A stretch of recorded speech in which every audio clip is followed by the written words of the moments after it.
Rainbow classes Ratanpura YouTube channel में आप सभी का स्वागत है। आज हम लोग कक्षा 10 के लिए जो हिंदी पाठ्य पुस्तक हैं उसमें गद्यखंड और काव्यखंड में 12 कहानी और 12 कविता पढ़ने के लिए हैं, जिसमें हम लोग आज दूसरा कविता जो प्रेम अयनी श्री राधिका करील के कुंजन ऊपरवारो कविता है, जिसका कवि रसखान है। आज हम लोग प्रेम अयनी श्री राधिका करील के कुंजन ऊपरवारो काव्यखंड के यह कविता से हम लोग जो महत्वपूर्ण वस्तुनिष्ठ प्रश्न हैं उस पर हम लोग आज खासकर चर्चा करेंगे। चलिए हम लोग बिना समय को व्यतीत किए हुए हम लोग पहला जो वस्तुनिष्ठ प्रश्न जो स्क्रीन पर पहले से ही मौजूद हैं उस पर हम लोग चर्चा करते हैं, जो लिखी हुई हैं। प्रेम अयनी श्री राधिका में कितने दोहे संकलित हैं? तो इस प्रश्न का पहला ऑप्शन है 2, दूसरा 3, तीसरा 4, चौथा 5। प्रेम अयनी श्री राधिका में कितने दोहे संकलित हैं? तो इस प्रश्न का सही उत्तर है 4। जैसा कि अगर आप लोग प्रेम अयनी श्री राधिका करील के कुंजन ऊपरवारो कविता पढ़े होंगे तो निश्चित रूप से आप जानते होंगे कि प्रेम अयनी श्री राधिका में कितने दोहे हैं। तो मैं बता दूं कि यह प्रेम अयनी श्री राधिका करील के कुंजन ऊपरवारो 2 पद हैं, जिसमें पहला पद प्रेम अयनी श्री राधिका है, जिसमें 4 पद हैं। इस प्रकार से यह पहला ऑप्शन नहीं बल्कि तीसरा ऑप्शन है जो सही है, 4 ही होंगे। तो इस तरह से हम लोग पहला वस्तुनिष्ठ प्रश्न को देखें। तो अब हम लोग देखते हैं अगला वस्तुनिष्ठ प्रश्न क्या है। तो जो इस प्रकार है, कवि ने माली और मालिन किसे कहा था? तो पहला ऑप्शन है शंकर और पार्वती, दूसरा विष्णु और लक्ष्मी, तीसरा कृष्ण और राधा, चौथा राम और सीता। तो कविता के अनुसार से कहते हैं कि कवि ने माली और मालिन किसे कहा है? कवि ने माली और मालिन किसे कहा है, अर्थात रसखान ने माली और मालिन किसे कहा है? तो इस प्रश्न का सही उत्तर है कृष्ण और राधा। तो अब हम लोग धीरे धीरे वस्तुनिष्ठ प्रश्न के इस कड़ी के दौर में आगे बढ़ते हैं। जो अगला प्रश्न इस प्रकार है, रसखान के रचना काल के समय किसका राजकाल था? पहला ऑप्शन है अकबर, दूसरा जहांगीर, तीसरा हुमायूं, चौथा औरंगजेब। कहते हैं रसखान के रचना काल के समय किसका राजकाल था? तो इस प्रश्न का सही उत्तर है जहांगीर। मैं बार बार बोल रहा हूँ कि अगर आप लोग कविता नहीं पढ़े हैं तो प्लीज़ आप सबसे पहले कविता पढ़ लें। अगर आप नहीं पढ़े हैं तो आप ऑब्जेक्टिव बना लीजिए, अलग बात है, लेकिन आप एक बार अच्छी तरह से अगर कविता पढ़ लेते हैं तो जितने भी वस्तुनिष्ठ प्रश्न हम लोग हल करेंगे उसका आप निश्चित रूप से जवाब देंगे। तो हाँ, आप लोग के लिए रेनबो क्लासेस रतनपुरा इसी चैनल पर जो आप मौजूद हैं, इस पर ही सभी कविताओं की जो विशेष रूप से व्याख्या करके बतलाए गए हैं आप लोग निश्चित रूप से पढ़ लें, ताकि आपका जो भी वस्तुनिष्ठ प्रश्न है आप अच्छी तरह से उसको हल कर पाएँ। तो चलिए हम लोग शुरू करते हैं अगले प्रश्न को, जो इस प्रकार है, रसखान ने प्रेम अयनी किसे कहा है? पहला ऑप्शन है कृष्ण, दूसरा सरस्वती, तीसरा राधा, चौथा यशोदा। तो इस प्रश्न का सही उत्तर है राधा। रसखान ने प्रेम अयनी राधा को कहे हैं। तो हम लोग धीरे धीरे आगे बढ़ते हैं। अब देखते हैं अगला प्रश्न जो इस प्रकार है, इन मुसलमान हरिजन पे कोटिन हिंदू वारियो, यह किस कवि के लिए कहा गया है? तो पहला ऑप्शन है कबीरदास, दूसरा रहीम, तीसरा मलिक मोहम्मद जायसी, चौथा रसखान। कहते हैं, फिर से मैं प्रश्न को दोहरा दूं, मुसलमान हरिजन पे कोटिन हिंदू, कहते हैं करोड़ों हिंदू वारियों, यह किस कवि के लिए कहा गया है? तो इस प्रश्न का सही उत्तर है रसखान। तो अगला प्रश्न देखते हैं पुनः, जो इस प्रकार है। रसखान द्वारा रचित ग्रंथ हैं। जो पहला ऑप्शन है प्रेम वाटिका, दूसरा वाटिका, तीसरा आनंद वाटिका, चौथा रस वाटिका। जैसा कि आप लोग अगर रसखान का आप जीवनी पढ़े होंगे तो निश्चित रूप से इस प्रश्न का आप उत्तर ढूंढ लिए होंगे कि यह 4 जो वैकल्पिक दिए गए हैं, ऑप्शन जो दिए गए हैं, आप लोग 4 में से एक ऑप्शन निश्चित रूप से आप चूज कर लिए होंगे। तो इस प्रश्न का सही उत्तर है प्रेम वाटिका। रसखान द्वारा रचित ग्रंथ है प्रेम वाटिका। जैसे मैं बता दूं कि रसखान के 2 ग्रंथ मिलते हैं, एक है प्रेम वाटिका और दूसरा है सुजान रसखान। और इस प्रकार से हम लोग पुनः अगला प्रश्न पर जाते हैं, जो इस प्रकार है। रसखान किसे मानते थे? रसखान किसे मानते थे? पहला ऑप्शन है भगवान श्री राम को, दूसरा भगवान शिव, तीसरा भगवान कृष्ण, चौथा भगवान विष्णु को। कहते हैं रसखान किसे मानते थे? तो इस प्रश्न का सही उत्तर है भगवान कृष्ण। हाँ, अगर आप चैनल पर नए हैं तो प्लीज़ आप चैनल को सब्सक्राइब कर लें, वीडियो को लाइक कर दीजिए और शेयर भी कर दीजिए, जिससे मेरा मनोबल और भी बढ़ते रहें और आप लोग के लिए मैं अच्छी अच्छी ऐसे ही वीडियो लाते रहें। तो चलिए हम लोग आगे बढ़ते हैं, जो इस प्रकार है। जो अगला जो स्क्रीन पर अगला प्रश्न इस प्रकार है। सुजान रसखान के रचनाकार हैं।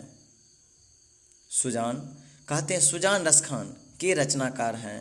पहला ऑप्शन है घनानंद, दूसरा रसखान, तीसरा प्रेमघन, चौथा कालिदास।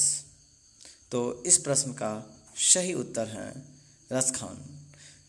थोड़ा मैं धीरे धीरे सभी प्रश्न को हल करवा रहे हैं, अर्थात सभी प्रश्न का हम वैकल्पिक ऑप्शन देते हैं ताकि आप अच्छी तरह से कंठस्थ कर लें, क्योंकि यह बिहार बोर्ड के लिए, जो कक्षा 10 के लिए हिंदी में बहुत ही आवश्यक वस्तुनिष्ठ प्रश्न है। सुजान रसखान के रचनाकार कौन हैं? रसखान ही हैं। चलिए हम लोग धीरे धीरे आगे बढ़ते हैं, जो अगला प्रश्न इस प्रकार है। रसखान को गोस्वामी विठलनाथ ने किस मार्ग में दीक्षा दी? पहला ऑप्शन है प्रेम मार्ग में, दूसरा भक्ति मार्ग में, तीसरा पुष्टि मार्ग में, चौथा संत मार्ग में। तो मैं फिर से प्रश्न को दोहरा दूं। कहते हैं रसखान को गोस्वामी विठलनाथ ने किस मार्ग में दीक्षा दी? तो इस प्रश्न का सही उत्तर है पुष्टि मार्ग में। तो अगला प्रश्न देखते हैं, जो इस प्रकार है। रसखान किस प्रकार की रचना में सिद्ध थे? पहला ऑप्शन है दोहा, दूसरा सोठा, तीसरा सवैया छंद, चौथा ऑप्शन है इनमें से कोई नहीं। तो इस प्रश्न का सही उत्तर है सवैया छंद। जैसा कि रसखान के बारे में कहते हैं कि रसखान किस प्रकार की रचना में सिद्ध थे, तो रसखान सवैया छंद में सिद्ध थे। जो रसखान ने कृष्ण का लीलागान पदों में नहीं सवैयों में किया है, इसीलिए रसखान सवैया छंद में सिद्ध थे। जो जितने सरस सहज प्रभामय सवै रसखान के हैं, उतने शायद ही किसी अन्य हिंदी कवि के हो। तो देखते हैं अगला प्रश्न, जो इस प्रकार है। कहते हैं आधुनिक काल के साहित्यकार हैं। पहला ऑप्शन है रसखान, दूसरा रैदास, तीसरा पाणिनि, चौथा भारतेंदु हरिश्चंद्र। मैं प्रश्न को पुनः दोहरा दूं। कहते हैं आधुनिक काल के साहित्यकार हैं, तो इस प्रश्न का सही उत्तर है भारतेंदु हरिश्चंद्र। जैसा कि आप लोग जानते होंगे आधुनिक काल के साहित्यकार हैं भारतेंदु हरिश्चंद्र। चलिए हम लोग आगे बढ़ते हैं, जो अगला प्रश्न इस प्रकार है। रसखान ने श्री कृष्ण का लीलागान किसमें किया है? पहला ऑप्शन है सवैयों में, दूसरा सोठों में, तीसरा पदों में, चौथा इनमें से सभी। तो इस प्रश्न का सही उत्तर है सवैयों में। कहते हैं रसखान ने श्री कृष्ण का लीलागान किसमें किया है? मैं पहले भी बता चुका हूँ कि सवैयों में किया है। तो अब अगला प्रश्न पुनः देखते हैं जो इस प्रकार है। करील के कुंजन ऊपर वारो पाठ में चितचोर किसे कहा गया है? तो इस प्रश्न का पहला ऑप्शन है राधा को, दूसरा ऑप्शन है श्री कृष्ण को, तीसरा रसखान को और अंतिम ऑप्शन है विष्णु को। तो इस प्रश्न का सही उत्तर है श्री कृष्ण को। रसखान ने श्री कृष्ण को चितचोर कहे। तो हम लोग धीरे धीरे वस्तुनिष्ठ प्रश्न के इस कड़ी के दौर में आगे बढ़ते हैं जो अगला प्रश्न इस प्रकार है। कहते हैं रसखान किस काल के कवि हैं? पहला ऑप्शन है रीति काल के, दूसरा आदि काल के, तीसरा ऑप्शन है भक्ति काल के, चौथा ऑप्शन है आधुनिक काल के। तो इस प्रश्न का सही उत्तर है भक्ति काल के। रसखान किस काल के कवि हैं? तो आप लोग निश्चित रूप से इस प्रश्न का सही उत्तर दे दिए होंगे। तो रसखान भक्ति काल के कवि हैं। तो हम लोग आगे बढ़ते हैं जो अगला प्रश्न इस प्रकार है। कवि रसखान ने प्रेम व्रण किसे कहा है?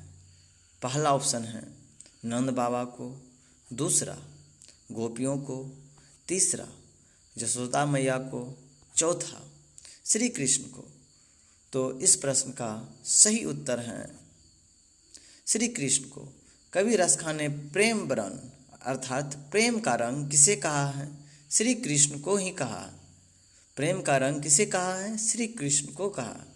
तो देखते हैं अगला प्रश्न जो इस प्रकार है। नंद नंद किसे कहा गया है? पहला ऑप्शन है नंद बाबा को, दूसरा राम को, तीसरा श्री कृष्ण को, चौथा ऑप्शन है इनमें से कोई नहीं। तो इस प्रश्न का सही उत्तर है श्री कृष्ण को। रसखान ने नंद नंद श्री कृष्ण को ही कहा है। तो अगला प्रश्न देखते हैं जो इस प्रकार है। कवि रसखान ने अपने दोहों में बेमन किसे कहा है? तो पहला ऑप्शन है ग्वाल वालों को, दूसरा श्री कृष्ण को, तीसरा यशोदा को, चौथा भक्त के रूप में। कहते हैं भक्त के रूप में खुद को। मैं प्रश्न को पुनः दोहरा दूं। कहते हैं कवि रसखान ने अपने दोहे में बेमन किसे कहा है? तो इस प्रश्न का सही उत्तर है भक्त के रूप में खुद को। कहते हैं बेमन रसखान ने खुद अपने को कहा है जो भक्त के रूप में है। कहते हैं कि मेरा मन तो अब अपना खुद का नहीं रहा है, जो मेरा पलक ओट भी नहीं कर सकता है। तो अपने खुद को बेमन कहा है। कौन कहे हैं बेमन? रसखान ही ने कहे हैं खुद को। चलिए हम लोग अगला प्रश्न को देखते हैं जो इस प्रकार है। कौन सी कृति रसखान की नहीं है? तो इस प्रश्न का पहला ऑप्शन है सुजान रसखान, दूसरा प्रेम वाटिका, तीसरा अष्टधाम, चौथा इनमें से कोई नहीं।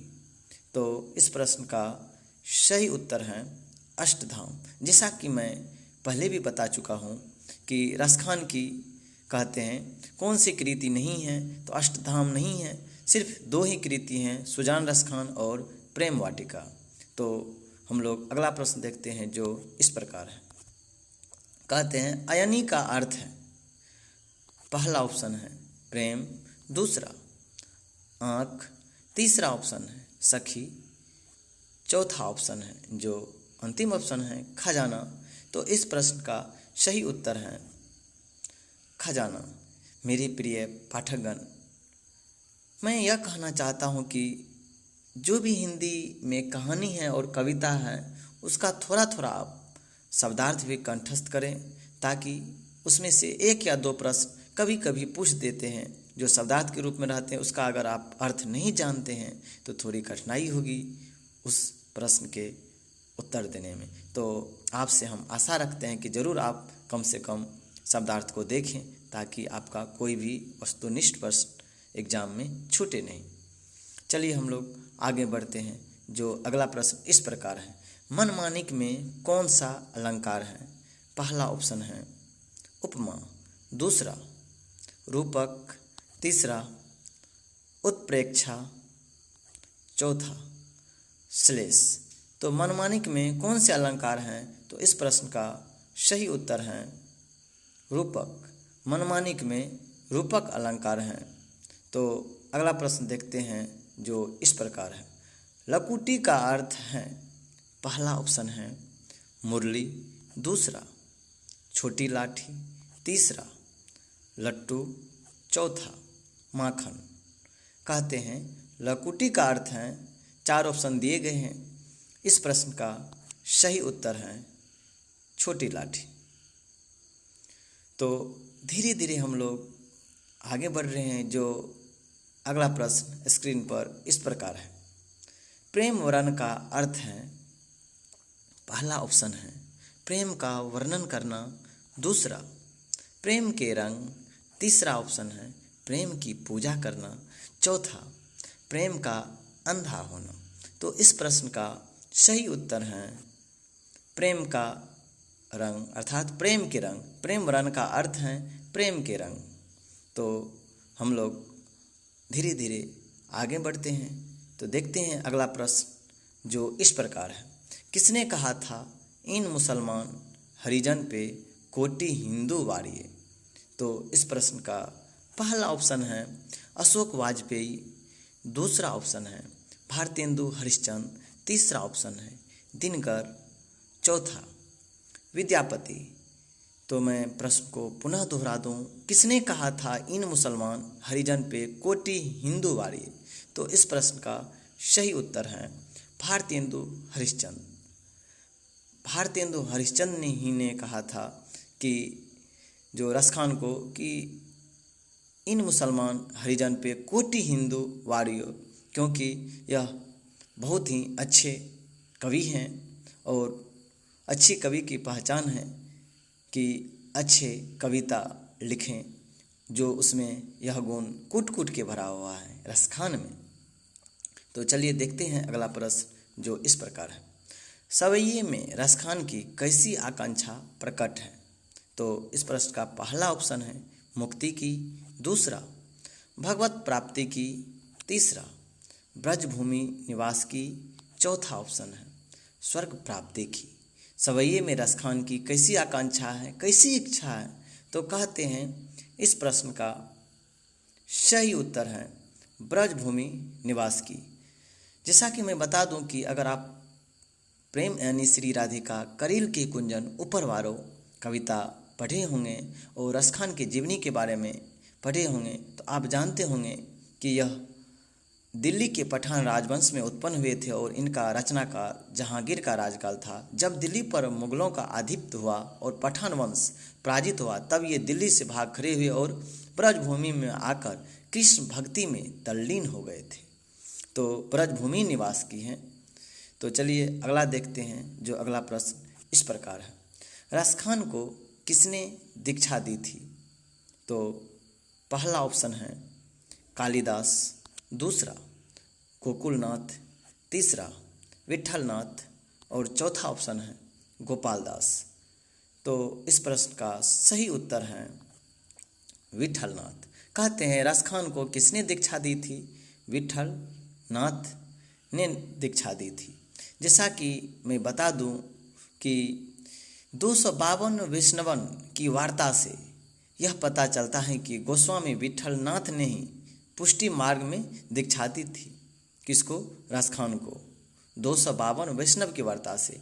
मेरे प्रिय पाठकगण, मैं बता दूं कि हर चीज़ लिख के नहीं बताए जा सकते हैं, कुछ चीज़ बोल के ही बताए जा सकते हैं। इतना अगर मैं हर शब्द को लिखूं तो यह बहुत बड़ी वीडियो बन जाएंगे जो आप लोग के लिए उबाऊ हो जाएंगे और निरस हो जाएंगे। इसी कारण मैं थोड़ा संक्षेप में, लेकिन मैं हर चीज़ को बोलते हुए जा रहे हैं ताकि आपका एक भी वस्तुनिष्ठ प्रश्न छूटे नहीं। आप लोग से आशा है कि आप लोग ध्यानपूर्वक सुनेंगे और जो भी वस्तुनिष्ठ प्रश्न हम हल करवा रहे हैं उसको आप कंठस्थ कर लें।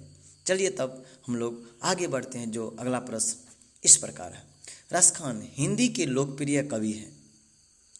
पहला ऑप्शन है सामाजिक, दूसरा व्यंग्यात्मक, तीसरा धार्मिक, चौथा ऑप्शन है जातीय।